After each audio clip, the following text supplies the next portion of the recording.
Olá! Hoje a gente vai desvendar uma das armadilhas políticas mais inteligentes já preparadas na história. A vítima? O próprio Jesus. E os arquitetos? Um grupo bem astuto conhecido como os Herodianos. A armadilha deles, gente, era uma verdadeira obra-prima de manipulação, projetada para não ter nenhuma saída. Vamos mergulhar nisso. Agora imagina só a cena. Dois grupos que, se odeiam, com visões de mundo totalmente opostas.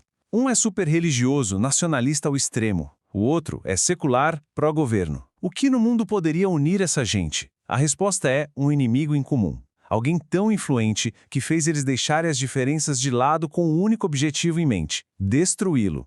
E é exatamente essa aliança improvável que é a primeira peça do nosso quebra-cabeça. Para a gente entender o tamanho do perigo que Jesus corria, primeiro a gente precisa entender quem eram esses grupos e por que ver eles juntos era algo, tão chocante. Olha só, de um lado a gente tinha os fariseus.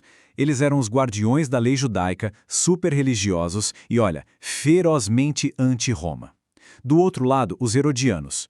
O foco deles era poder político. A lealdade era com a dinastia de Herodes, e por causa disso eles colaboravam com Roma.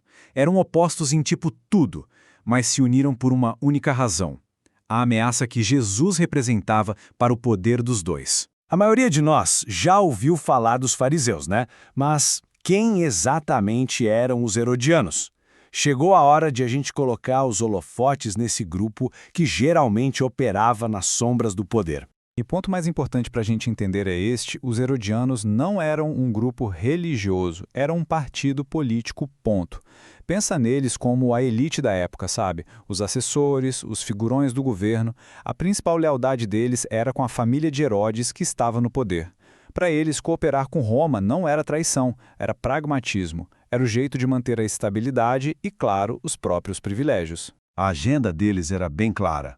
Lealdade a Herodes era inquestionável. Eles apoiavam totalmente o pagamento de impostos a Roma, porque isso garantia a paz e a continuidade do poder deles. Eles eram abertos a influências culturais de fora e, acima de tudo, eram pragmáticos.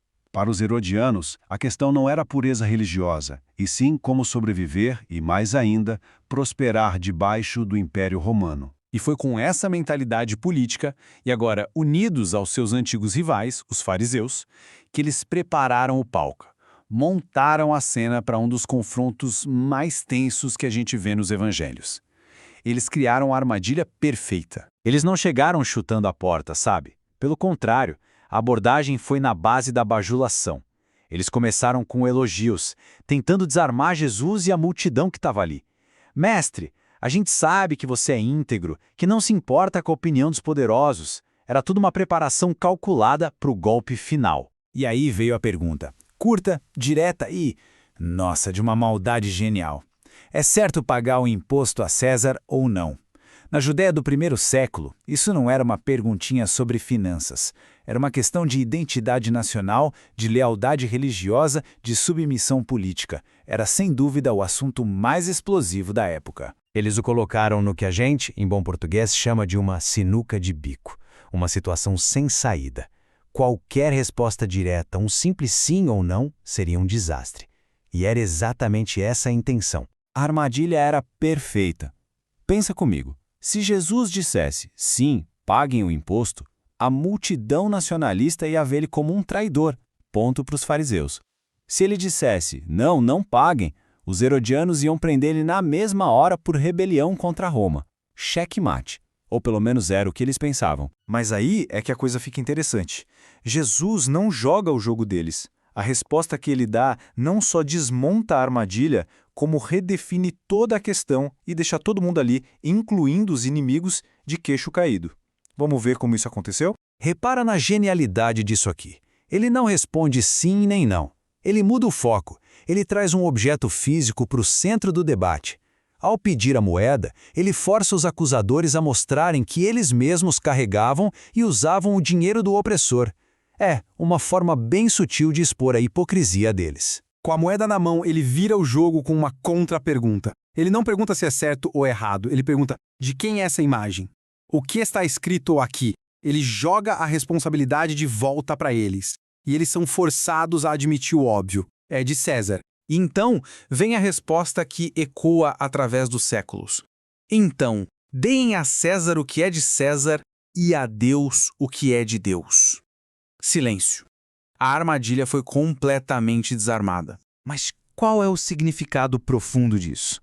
É uma distinção muito poderosa. A moeda pertence a César porque ela tem a imagem de César. Isso é responsabilidade civil. Mas, e o que carrega a imagem de Deus? Nós, a própria pessoa.